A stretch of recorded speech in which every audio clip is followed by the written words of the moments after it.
Hello and welcome to Just Films and That, with me, Josh Hallam. And me, Alice Oliver. This is the podcast where we talk about films that we think are underrated, underappreciated, or we just wanted to talk about them. We're also going to get stuck into some classic films that one of us maybe hasn't seen, and maybe throw in some great guests along the way.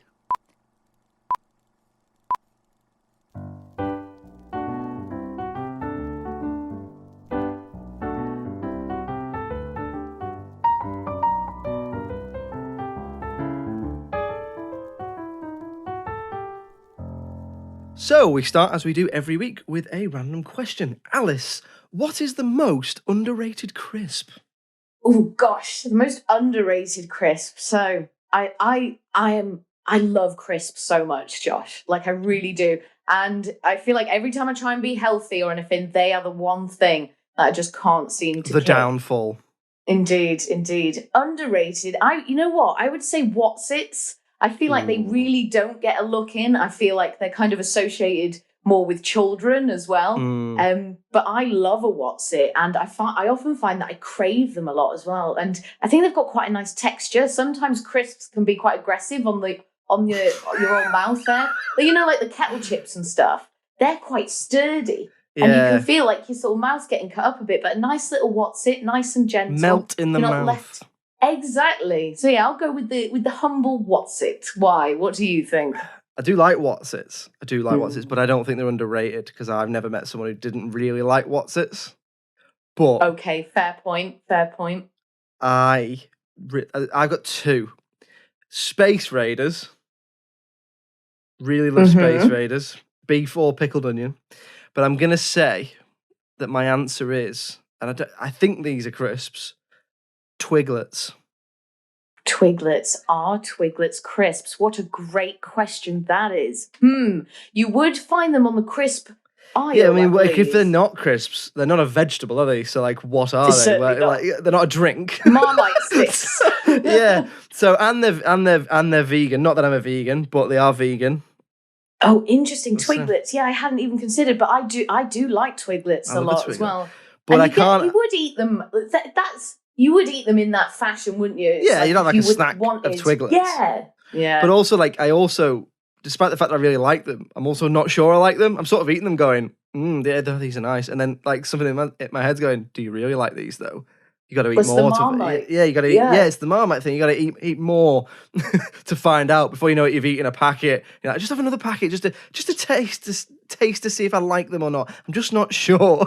Yeah, just need to keep checking. Just 4 packets down, and it's like, still not quite sure on the Twiglets. Oh no, that's a good one. That's a real curveball you threw me there. Twiglets, yeah, nice one. Okay, so we'll move on to talking about this week's film. It's a bit of a first for us here. We've been asking for your suggestions, and you've been sending them in, and we've finally got one we think could make a good episode. So, Alice, I believe you got an email from a listener there. Yes, so listener Sam sent us in his suggestion, which was Drop Dead Fred. Now, the reason he picked this one was he said that it's a film that was repeated on TV a lot when he was growing up, and it's always been quite popular with Rik Mayall fans, but was heavily criticised in the States, and Ebert and Siskel absolutely demolished it, said it was the worst film of the year. So he feels it's very underappreciated, and as a long-time Rik Mayall fan. And I do have quite the soft spot for Rik Mayall as well, and I've never seen Drop Dead Fred, so I was keen to do this one. Yeah, no, I haven't seen it. I hadn't seen it either, obviously, until we watched it for this. So I was interested to watch it as well. So what did you sort of expect going into it? Did you know much about it? I really honestly had no idea. All I knew was, because I was familiar with Rik Mayall's style, so I was expecting something quite silly, maybe something quite wacky.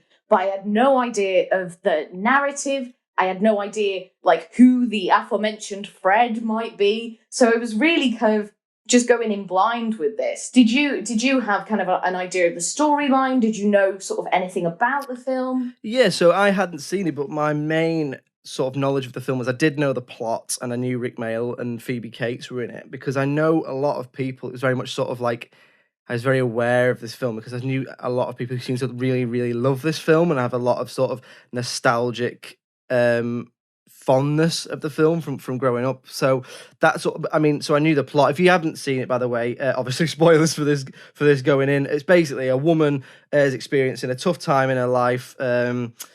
Her sort of splitting up from her husband. She's not very happy, and she starts to see her childhood imaginary friend, played by Rik Mayall, called Drop Dead Fred, and he sort of returns to her life and starts wreaking havoc on her adult life, if you like. So, what did you think? There were certainly elements of it that I enjoyed. So something that I didn't realise I was going to love so much was just seeing Carrie Fisher. Like, just every time she was on the screen, it just made me happy. So that was great to see her. Like I said, I was a bit of a Rik Mayall fan anyway, so it was great to see him. And the storyline I thought was interesting.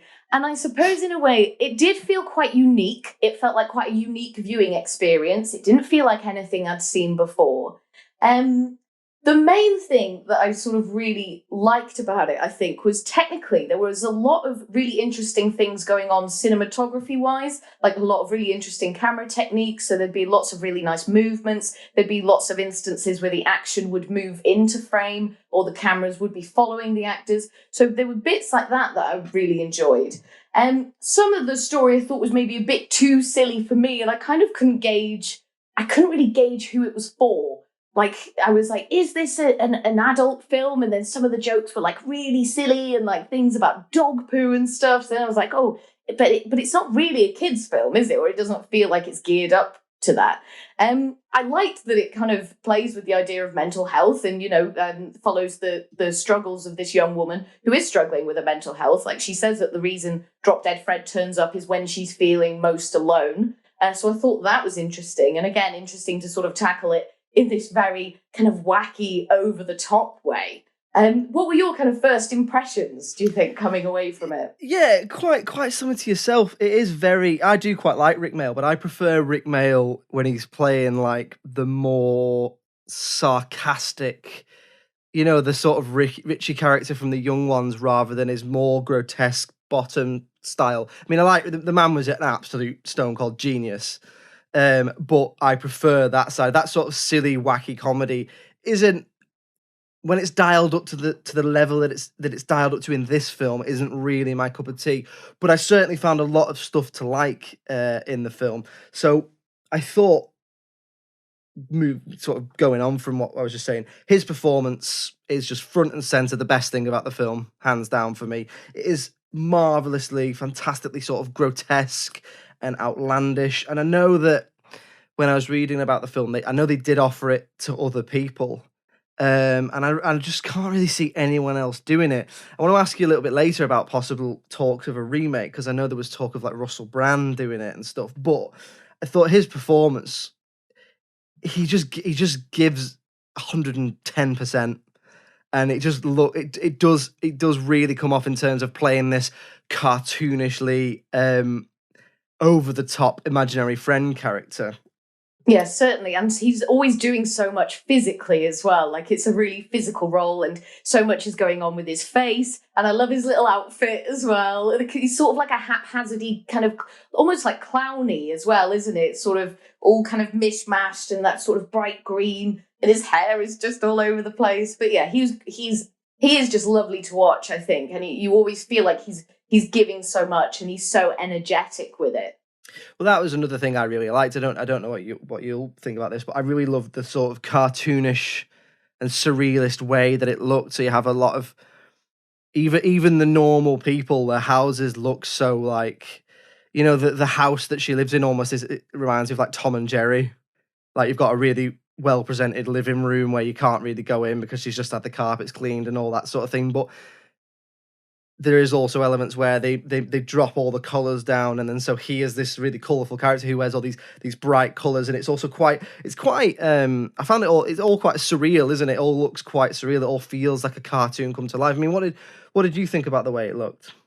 Oh yeah, fabulous. Yeah, certainly. Like, great costume, sort of a great little kind of location design as well. When I think, so Carrie Fisher's character lives on a boat, but like a boat from the 1920s or something, it almost looks like. And I just thought that was such a wonderful like design choice to kind of have that as to be one of the locations.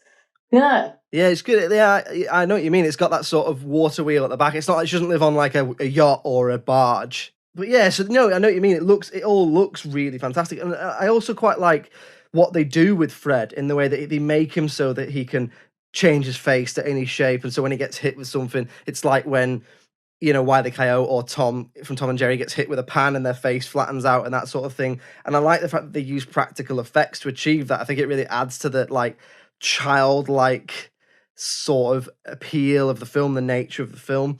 Or like when he gets hit by a car and it leaves his shoes behind. It reminded me a little bit of, and I know this came after it, but it reminded me a little bit of the way they did The Mask with Jim Carrey. Oh, yeah, certainly. Oh, yeah, I can definitely see that. Definitely similar energy. Yeah. Yeah, or like the other sort of cartoony stuff, like when does he shave a cat at one point, and you see like the cat goes off screen and all the hair is flying off, and you just hear the growling and the meowing of the cat, and then it comes back and it's bald, and that sort of cartoony way that it does that, I really like that. It's sort of really, I found that quite endearing, quite funny. Yeah. Because when there's that bit where he gets his head stuck in the fridge, doesn't he? And it's sort of it becomes like, is it Hey Arnold? Baseball, football head. Football head. Yeah, I was going to say, what does she call it? It was like it was so like that. Like I was like, oh, he definitely looks like he was sort of modelled after something like that. But yeah, that was really cartoony and really, like you say, like Tom and Jerry. I hadn't really thought about that, but it is very much like that. And you've got that bit at the beginning, haven't you? Sort of the way the film opens. It's all like children's drawings, isn't it? And all the names are misspelled, and there's like all these little sketches and stuff. Because I suppose is it because Elizabeth is kind of reverted to her childhood self, I suppose, because she had dropped dead Fred when she was a child and she felt so alone. And then he disappeared after she, I suppose, got a bit older, maybe made some friends and then got married. But then her not very nice husband is now sort of has left her or is trying to leave her, and they're trying to go through this divorce, and he comes back, and it's sort of like her reverting back into that childhood state. Exactly. So something else I think I liked as well, and I'd be interested to get your opinion on this. I quite like, there's two things I like. Number one, I think the actual premise of the film, of your imaginary friend coming back, it has almost limitless amounts of potential. You could do anything with it in sort of in a multitude of ways and genres, and I like that. Whether or not they sort of made true on the potential of that is another thing which we'll come on to. But I also quite like the message of the film, about kind of being true to yourself and standing up for yourself and keeping in touch with your childish side. I found that quite heartwarming, and although the film I felt sort of started quite slowly, I did think in the second half it came alive and was really funny in places and was really heartwarming. There's really funny moments where she's like, obviously no one else but her can see him. So the whole premise is that she looks like she's going mad because she says this imaginary friend is there and he's not, or people think that he's not.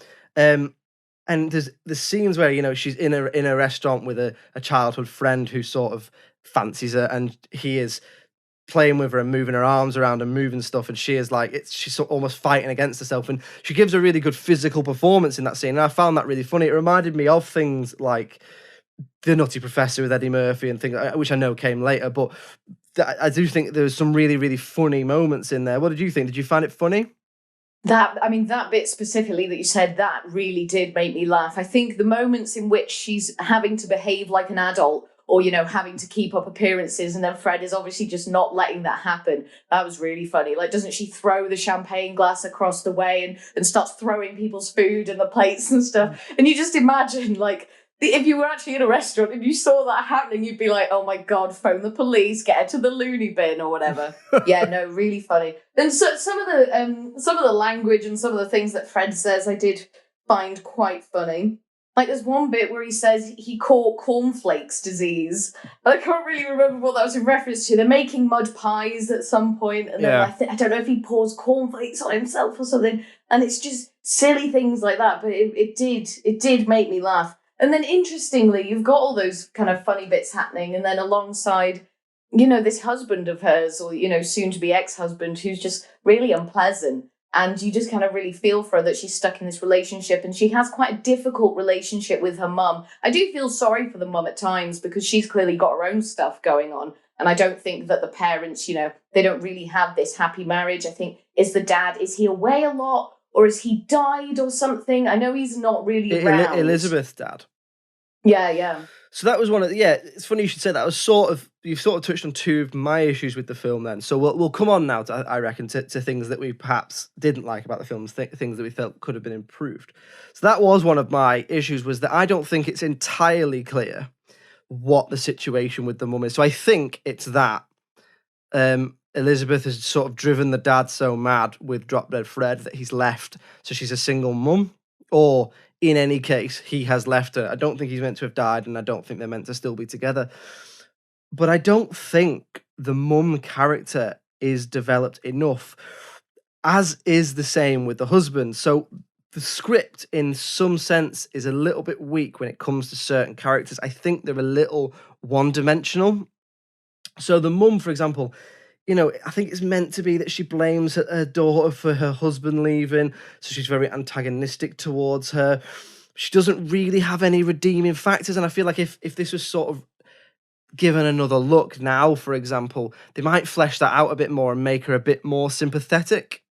Yeah, certainly, because it's like she's almost meant to be the villain a little bit. And that's how it kind of starts off. And, Fred is kind of telling her, it's like, she's so horrible and annoying and all this. And it's like, but if you see the sort of things that she has to deal with, like on that first night when Drop Dead Fred comes back, her whole living room that on the carpets that she has just had cleaned gets covered in dog poo. You would be absolutely livid. But she doesn't lose her head. She just gets a little bit pissed off and then starts cleaning it. So I had a lot of sympathy for the mum, really. But no, I certainly agree that there needed to be more to her, I think, especially because she is such a central part to Elizabeth's life. And, she moves back in with her and stuff. And it would have been good to sort of get a bit more from her.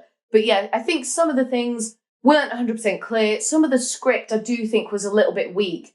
And at times, especially towards the beginning, it did just feel too chaotic. Like you couldn't really keep up with what exactly was going on. Some of Fred's lines didn't really feel like really well thought out, almost as if he was improvising. I don't know if he was. I don't know if much improvisation went on. But yeah, just to kind of, there were some threads that were just a bit loose and just a few things that I would have liked sort of cleaned up and put nicely together. But I always feel this way about films about mental health as well. It's like, but maybe that's the point. It's like the fact that it is chaos. It's like Elizabeth doesn't really know what's going on. It's like, how is she meant to know what's real and what's not? Because with Fred as well, you're not sure what his rules are. Like sometimes people can see the effect of what he does. I think, doesn't he become... So there's a band playing in the mall and he goes up to the violin player and then he sort of becomes the violin player and then starts playing the violin and stuff. It's unclear. She seems to see it as... I know what you mean. The sort of aspect of mental health adds an uncertainty to the script as to what the rules of the world are in terms of what can and can't Fred do. Because he seems to be able to pick objects up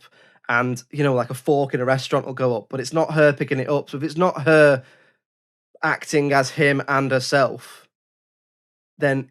is he like a ghost? Is it like a ghost? He can pick stuff up. So I know what you mean. It's quite unclear, but like you say, it's around mental health. So perhaps the chaos of that is representative of those issues. But yeah, with the violin part, it's strange because it seems to be that she's watching a band play in a shopping mall and he appears next to the violinist playing the violin really badly and she goes up to him, I think, to sort of tell him to shut up. And then he disappears and she's just shouting at another violinist who's playing normally. So, but you're right, that element is a little unclear, and you do make a really good point there in terms of the rules of the world. But what I do think could have been better, regardless of the subject matter, is the sort of exposition around the beginning. So, what where does he come from? It's not to do with when she's a little kid. It's more to do with how unhappy she is, because the film kind of starts when she's an adult. She's with this guy and they split up, but it's not quite clear that they're a married couple. It's not quite clear that... you don't know where she's at in her life. You don't sort of see... it doesn't give you enough time to see how unhappy Elizabeth is in order for Fred to come back. You see some stuff, but I think maybe a little bit more time spent around that. Maybe she sees what a complete prick her husband is, and she sees how downtrodden she is, and she sees the fact that she doesn't. I mean, I don't know. She doesn't seem to have much of a purpose, much of a drive, other than just sort of being with him, which will probably explain why she seeks the approval and why she wants to be with this complete arsehole.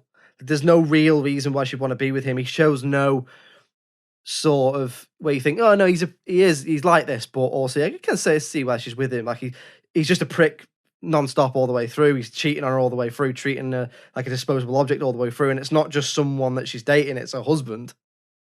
So that's a little strange for me. I do think that and the sort of one-dimensional elements of the mum and the husband they do bring the film down a little bit, as well as, like you say, what are the rules of the world, I guess. Yeah, definitely think a bit more time spent with those characters and with Elizabeth herself as well at the beginning, just to kind of get a better idea of the world she's currently living in, just so we understand why Drop Dead Fred has returned. So you're absolutely right, and again with the script, the characterization of Elizabeth, because we don't see this enough, and I understand that the whole message of the film is that she learns to stand up for herself, but until that point, she's a little underdeveloped, so she sort of just comes across until the second half of the film like she's just a bit wet and a bit, a bit sort of nothing. And like I said, like, why does she want to be with her husband? Her only purpose seems to be this arsehole man's wife, and she doesn't seem to have anything else. And it's sort of, I mean, maybe it's a little bit indicative of the time of back when there was a lot of female characters being written who were either, if they weren't love interests, they were just there to be someone's wife. And in this instance, she is the main character, so that doesn't really work. She's a little underdeveloped for me. But then maybe that lays, maybe that helps with the fact that then at the end she does sort of tell him where to go. Yeah, definitely. The thing with Fred as well, I was just thinking, he does say at one point, when do I get to go home? Or like, why can't I just go home? And I would love to know where home is, or, if home does exist, because you're kind of torn between, like, are they imaginary, or are they invisible, or are they beings from like another plane? Because there are other imaginary friends, aren't there? There's a great scene where you get to see all the different kids' imaginary friends. I really like that when they were sort of all together. And I don't know, maybe I would have liked a little bit more of that. It's like, oh, maybe there is, like, maybe this place does exist and it isn't just in your mind. I don't know. Yeah, that's what I mean. It's almost got limitless potentials. If you look at like a film, for example, it's around the same time, a couple of years, not that far apart. Look at a film like Beetlejuice, where the world and the rules, and it creates this massive, like, colourful world of all these different characters. And this film had the potential to do that, had the potential, there's all these other imaginary friends and they all look different because obviously the kids are meant to have imagined them. So they've got weird and wonderful costumes. And like you said, there's that really wonderful scene where they're all talking to each other, but the people can't see the other imaginary friends. They can only see their own because they're imaginary. So that idea that they can see each other, and the other idea, which is that they are transferable, that they can go to other people and be other people's imaginary friends, has almost limitless potential. You could do so much with it in terms of making it funny and expanding it, but it just doesn't deliver on that promise for me.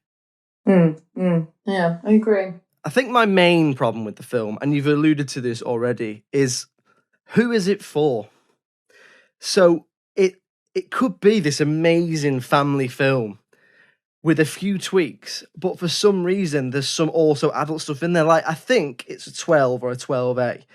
And it doesn't really need to be, but there is like a sort of half a sex scene in there. There's mentions of sex that sort of wouldn't be suitable for kids, and there's swearing, but it doesn't really add anything to the film. So I think it's a little bit in audience limbo, if you like. It's kind of not, it could be for adults, but it's a little bit too silly, and in some ways I think some adults might find it a little annoying, and it's a bit too adult for kids. So which is it? I mean, what did you think? Would you agree, or? Yeah, and I felt exactly the same way, and that's why I think it's sort of, you come to the end of it and you don't feel completely satisfied because of that. Because if you're watching a kid's film, like if you put a Disney film on or whatever, you get in that zone and you're like, right, I'm ready to have fun and just to kind of, just watch some silly things that maybe don't really have any consequence, and there might be a nice song in there or whatever. But with this, it was really strange because it does start off so silly, and Fred's character is so silly, and it's all about the big things, and it's all about like the poo and the grossness and oh my god, I'm so silly kind of thing. But it's not a kids' film, right?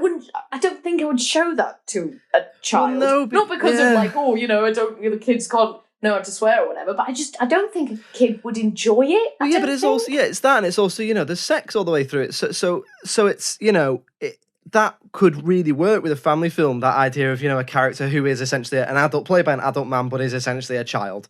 But then she goes to Carrie Fisher's houseboat, and she's sleeping with some old newsreader looking dude who they seem to work with, and then there's a sort of half a sex scene with her husband as well. Where it's like so after they've been to what have they been to, like an art show? An art show or a wine tasting night or something. A wine tasting, something yes, like that was it, the wine evening. Yeah, definitely. And he sort of like, either he takes her hands and puts them down his trousers, or she puts her hands down his trousers, something like that. And Fred's watching them all disgusted because he's a child. But you could do that by sort of inferring what is going on without actually showing it. And then that way, a bit like, I know we've said it before, the way Pixar and certain Disney films do that joke where they're looking at the parents going, yeah, you know, but they don't know. But this is this sort of is, look, shagging. And it's like, well, which is it? Because if it's an adult film, it's a bit too silly. But if you just made those few tweaks and because Fred does swear. And stuff. So I think if you just made some tweaks, it could be, there's a potential for it to be such a brilliant family film, but it's just lacking in it. It's not lacking. It has a little bit too much sort of adult content in it. Just something I wanted to touch on there because you mentioned it. Obviously, Carrie Fisher's relationship with, is it her boss or it's one of her colleagues or whatever who's at the office, but their relationship is obviously so funny because they go to the houseboat and they're there having sex. And you kind of don't really know like what the deal is. And then later on, when you see them at their place of work, she sort of starts going off on one. It's like, that's the one day a month that his wife's away and we get to do it all night. And I just really loved that as a little plot point. I really do. Carrie Fisher for me was such a highlight. I feel like she gave such a great performance. Like, I think she was the best performer in it, for sure. She brings a touch of something special to everything she's in, doesn't she, Carrie Fisher? She does. She's it. Like, because also I know she was a script doctor for a lot of her career after Star Wars, because I think she didn't really like doing that much acting. I think she preferred to write. So I know that I think she wrote a lot of her own dialogue for this in a way that I think that really shines through. So, but again, it's like she's in a different film. She's in kind of an adult film, and that really, but because she doesn't share that many scenes with Drop Dead Fred, it's kind of works and it really sparkles in those scenes. But I know what you mean. Like, she's really good in. She was in some of the series of Catastrophe, which is Rob Delaney and Sharon Horgan, which is a really good sitcom. She plays his mum, and she plays this sort of like, because she's obviously old at that point, she plays this sort of absolute pain in the arse mother-in-law. But she's really good. She's really good, and I agree. Like, whenever she's on stage, whenever she's on screen, even you just can't help but love her. Yeah. I just really like to see her in, like, just kind of reminded me of the kind of magic you feel when you watch the original trilogy, obviously, of Star Wars, and that's when obviously that when she was kind of, or seemingly at her best or whatever. I mean, they are the three best Star Wars films, obviously. So it just kind of reminded me of that. So that was just nice to see her. So my least favourite thing about the film, and something, aside from all the kind of wackiness and the craziness and the grossness, something that really threw me was when, at the end, Fred kisses Elizabeth on the lips. Now, I just found that really jarring. Like, I wasn't expecting it at all, because they didn't really have, it wasn't a sexual relationship they had.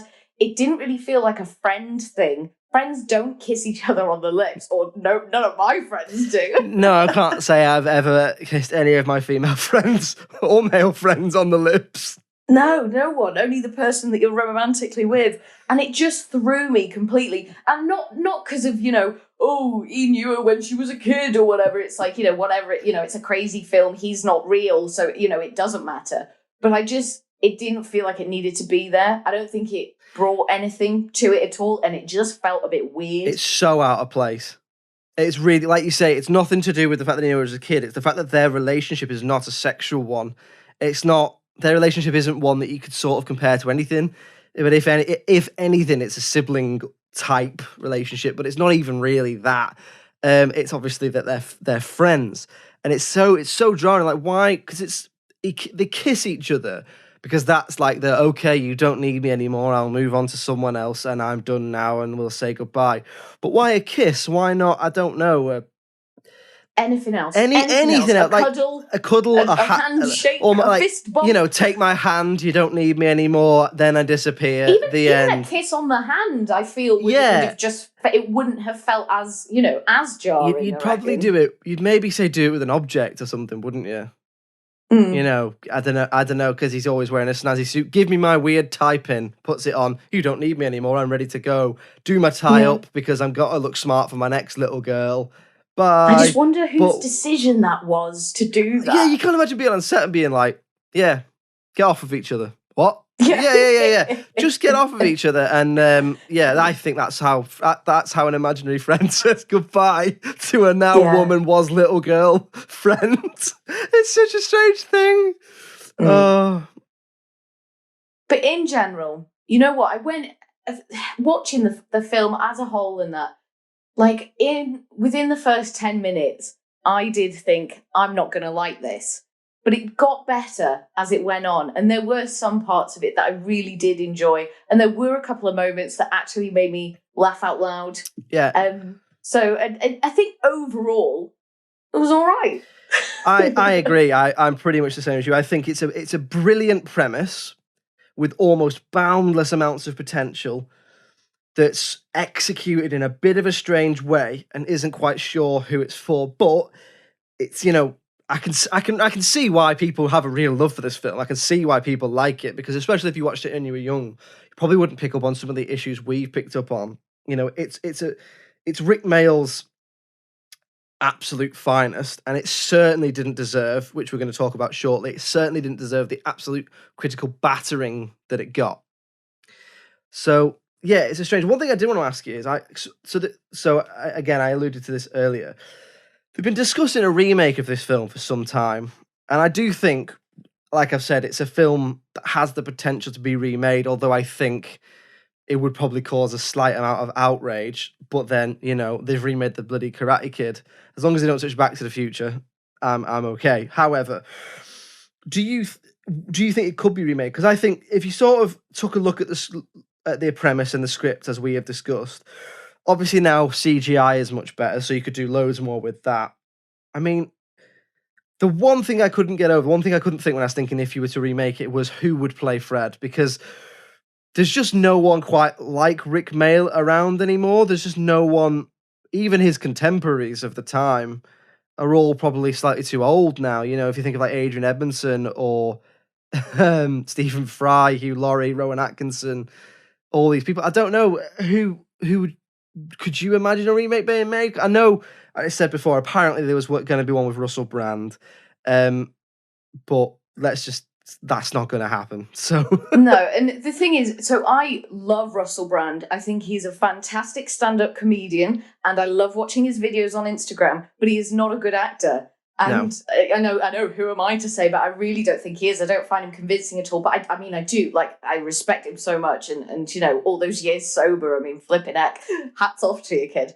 But I would love to see a remake of this, as long as it wasn't just a shot-by-shot remake, because I can't stand those. I cannot stand when somebody decides to remake a film and literally just remakes it shot for shot. It's like when somebody does a cover of a song and it's just exactly the same as the original, but with a different voice. Like, you want to hear something different. You want to hear guitars where there were no guitars, or drums where there were no drums. So I think definitely take the premise, definitely take the title of the film, and definitely take the characters, but do something else with it. Yeah, breathe fresh life. Breathe fresh life into the idea, sort of thing. Yeah, I know what you mean. Well, there's a reason why things like, A Star Is Born has been remade so many times because the premise is there, but you can do something different with it each time, which is why each time it's different and each time it brings something new to the idea. And you could do that with this. I just think that the main stumbling block is who would play the Fred part.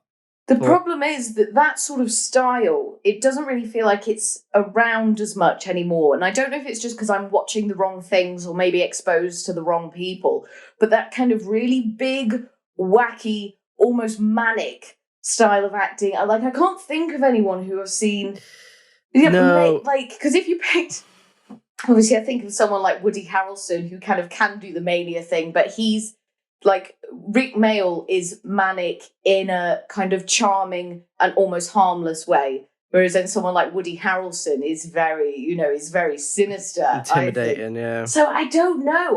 If listeners, if you know someone, if you've seen someone, whether on stage, maybe, or like in a sitcom, in a film that you think has that same energy, because I don't know if I ever have seen anyone and thought that's Rik Mayall energy. I was racking my brains as well, and I was writing down every sort of comedian, because also it doesn't have to be a bloke either. Interesting. Because you could, I was like, part of me was thinking, well, who would actually get it if they did it now? Who would get it? And you'd probably think maybe like a Rebel Wilson. But I don't think, again, because I'm sort of going off what you're saying, which is that grotesque style wouldn't really fit. Or the only thing you could do is maybe go a different way and maybe go like and this is probably quite a strange suggestion, but Hugh Grant, because if you watch, and that does sound, I know that sounds like a bit of a mad suggestion, but if you watch Paddington 2, he does this performance, which is incredible, by the way. If you've not seen Paddington or Paddington 2, brilliant films, but he plays this old washed up actor, and he's constantly dressing up in different costumes, a little bit like Jim Carrey in A Series of Unfortunate Events, who's probably someone else who could have done it in his heyday. But so that's the only person I could think was like Hugh Grant or someone like a Hugh Grant. But what about Stephen Merchant? Stephen Merchant, yeah, but again, he's not. He's not. It'd be a sarcastic Bristol Fred. It would, yeah, that's the thing. Yeah, all these people are sarcastic. Interesting. I'm going to have a think. Because there must be someone who's got that similar sort of, that energy and that style. They're just not on my radar. We'll put it out there. So if you think of someone who could realistically play Drop Dead Fred in a hypothetical remake, then we want to hear from you. Get in touch. So we'll come on to talking about the critical reception then. So we've already sort of alluded to, because this is a listener suggestion, we've already alluded to the fact that Sam has picked this because it was not critically well received. So we have both taken a quick look at the critical reception, haven't we? So to give you a general idea, on IMDb, and this for me tells a story in itself, on IMDb, it gets 6 out of 10. On Rotten Tomatoes, from the audience, at the time of recording this is, should I say, it gets 77%. But the critics give it, on Rotten Tomatoes, 11%, which I just think is madness.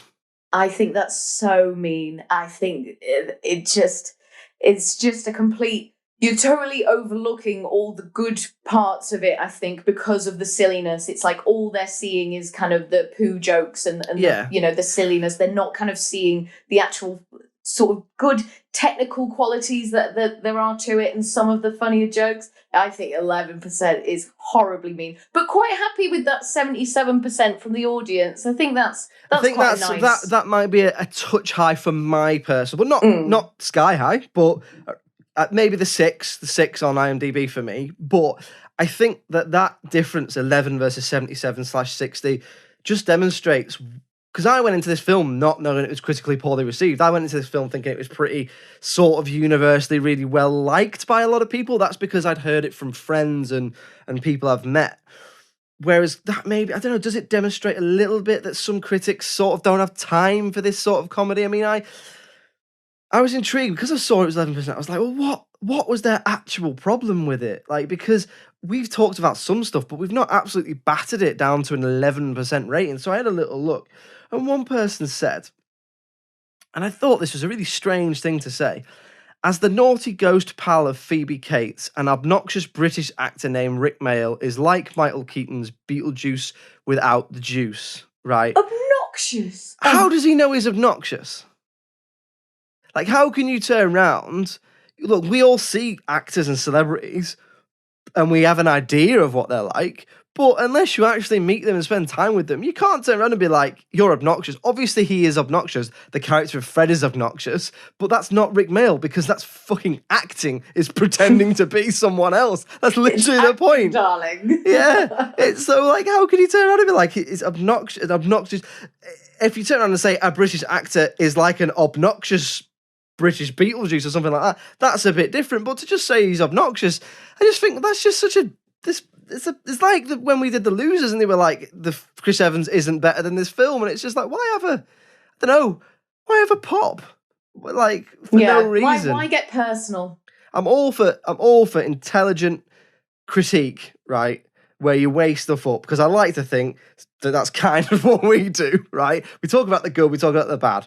But to just turn around and have an absolute pop at one of the actors, I just think that's lazy. It's lazy writing for me.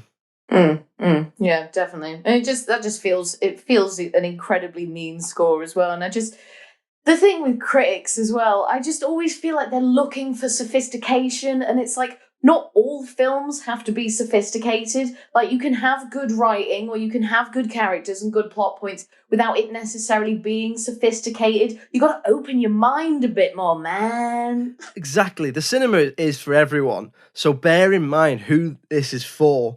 Otherwise, there's no point being a film critic, because you're going to have to watch Barbie and the Nutcracker and all sorts of other mad stuff. Anyway, so, I mean, I think we probably know what the answer is. Is it underrated?